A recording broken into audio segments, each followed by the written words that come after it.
का संविधान देश का सर्वोच्च कानून है जो सरकार के कामकाज, नागरिकों के अधिकारों और कर्तव्यों को निर्धारित करता है। हम हमेशा भारत के संविधान के बारे में बात करते हैं, लेकिन क्या आप जानते हैं कि भारत का संविधान कब लागू हुआ था? यह सभी के लिए जानना बहुत जरूरी है कि भारत का संविधान किसने लिखा और भारतीय संविधान कब लागू किया गया। आज के इस लेख में हम इसी विषय पर चर्चा करेंगे और भारत के संविधान के पीछे के इतिहास को भी जानेंगे। तो आइए लेख को शुरू करते हैं। भारत का संविधान कब लागू हुआ? भारत का संविधान 26 जनवरी 1950 को लागू हुआ था, जिसे हम गणतंत्र दिवस के रूप में मनाते हैं।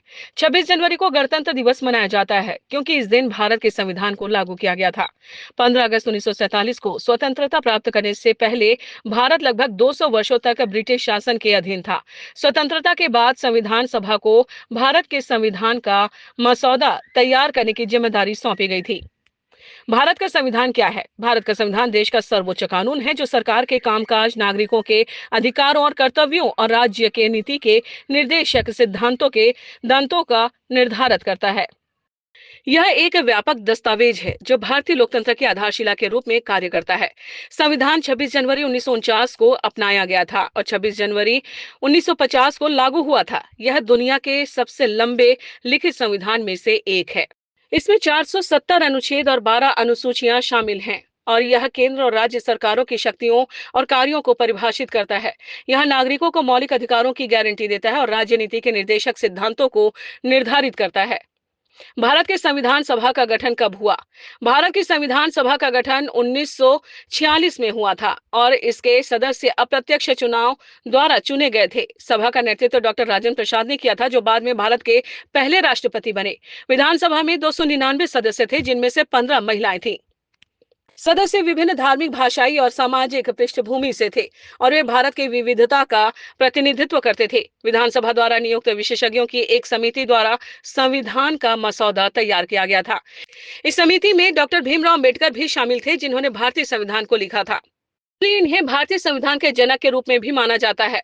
संविधान सभा ने भारतीय संविधान लिखने का कार्य 2 वर्ष 11 माह और 18 दिन में पूरा किया और 26 नवंबर 1949 को इस कार्य को पूरा किया।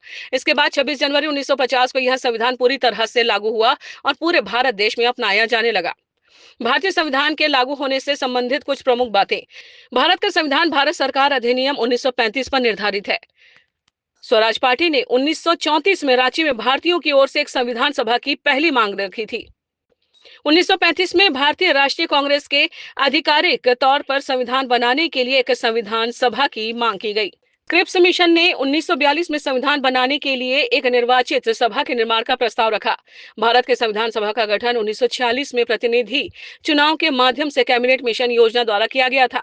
1946 के कैबिनेट मिशन का उद्देश्य संविधान सभा की स्थापना करना था, जिसमें कुल 389 सदस्य निर्धारित थे। इसमें कुल 389 सदस्यों में से 296 सदस्य चुने गए थे और 93 मनोनीत किए गए थे। संविधान सभा के लिए चुनाव जुलाई अगस्त 1946 में हुए, जिसमें कांग्रेस ने 208 सीटें जीती, मुस्लिम लीग ने 73 सीटें जीती और अन्य ने 15 सीटें जीती। हालांकि भारत की रियासतों ने विधानसभा में भाग नहीं लिया।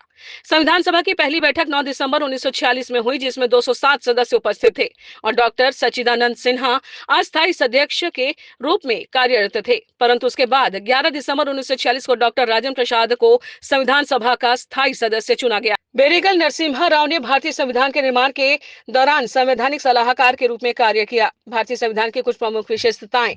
भारत का संविधान दुनिया के सबसे लंबे लिखित संविधान में से एक है, जिसमें 470 अनुच्छेद और 12 अनुसूचियां शामिल है। यह विस्तृत दस्तावेज है जो नागरिकों के मौलिक अधिकारों और कर्तव्यों को निर्धारित करता है।